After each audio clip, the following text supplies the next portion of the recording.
बोतल जा मालिक आयो आयो आयो आयो आयो आयो आयो आयो आयो आयो बाबा बस सा गोस्ता था गिराक बस हां इनके तरफ से पंचर थी भैया वा आबा पंचर थी भैया जल्दी करवा सब बियान जी कर दे आबा बची गोट प्यार आबा बुधो छाका पंचर थी भई हां नहीं छाका पंचर थी छो थी पुरानो पंचर को खुली पयो से या टायर के टुक है जो टुक के खाए तो छा मसेलो गाड़ी था बाबा गर्मी में वली आ उस धुप में छा थियो खोली दे त खबर पवंदी न मुखे कई कर मागी पास हां वट छोका है यार बाबा बुधा मोबाइल बताई दी मोबाइल टाइम टाइम को हटा दी या ये पे तो हलाई से चलिया का दो मंडला उस्ताद इनके 4 महीना ध्यान ये इंजन है तिया पंचर और टायर तू पुछी मोबिल जो बाबा ने डंडे 12 बैठा जल्दी कर न दिखवाणी ये न कर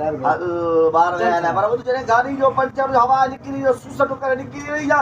डायरेक्ट डुप के बाबा मां त हल दो पवता न ला डुप के ला सुसट के तू बराबर तो जो पो जे में हल दो जी में तो गाड़ी लुने पई ना सीधी थी उस्ताद दिमाग शगा न फेराई यार तू गाड़ी के तू हां वाकई कोई गाल सही है दिमाग तो फेर दो ना गर्मी आ अब आने को 10 रुपया तो सिगरेट वठी आ तमा पिया सिगरेट तो बहुत सोचा था नहीं गाड़ी में छा बसेलो उस्ताद भवा लिया तो डर पे अरे ये 10 रुपया भी मना माजा वाले उस्ताद माची से 5 रुपया ओ लांती माचिस पहुंचोता हूं तो यार तू छोड़ नहीं करा मुझे भयो तू सिगरेट वठिया महाराज कपा तू सुनायो जा अब आयो तो बताए उस्ताद के धरता पर गलाए बाबा गाड़ी छाड़ा आयो वही बाबा असा पुराना मिस्त्री आयो बड़ा झूने टाइप मानू आयो असा पयो सजी जांच पड़ताल कंदा गाड़ी जी तुर में छाए फाल्ट छाजे करे पयो हल तू पाण जमाने मानू आए कहे डॉक्टर ने ईंदे तू मरीज जा एक्सरा कराइंदा उस्ताद टेस्ट कराइंदा बड़ो कम थी न अरे बाबा सिगरेट दे तो दिमाग जाए जे उन को बाद में पो एक्सरा छो थी ता डाओ मेडिकल कॉलेज में थीनियों टेस्ट छो थी नहीं तो बाबा सजी उम्र तो करा निशा तारा तो गाड़ी थई हुई ना वो साल उतर जाए थी बाबा साल उतर अरे बाबा है को मां डॉक्टरी ने है या अस्पताल में है ताने पंचर जलाया है या ताने के पंचर होनो तो मां वन्या बेली छा भला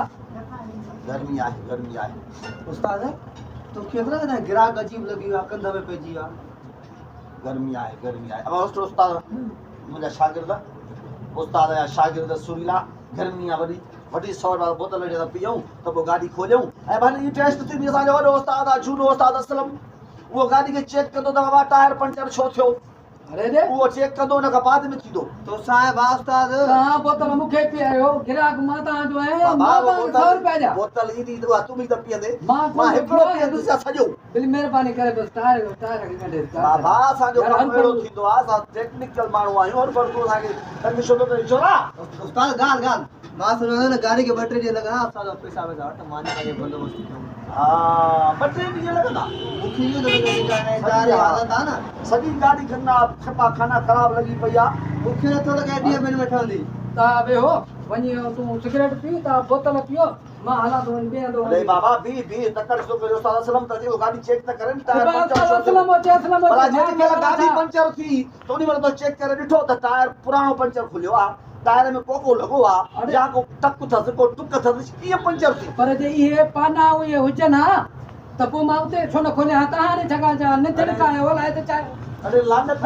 लागत पवई या सकरा आयो है तो वो वजे तो तू आसरे बिनी तो खोल दे का दे वने मुखे लग गया ना पैसा दे छा वन लगा हल रोज ता कयो ने भागा पुराना मोटरसाइकिल सा रोजी के तो भले करवा में तो यो ग्राहक में भजाए छदी बेगैरत में हां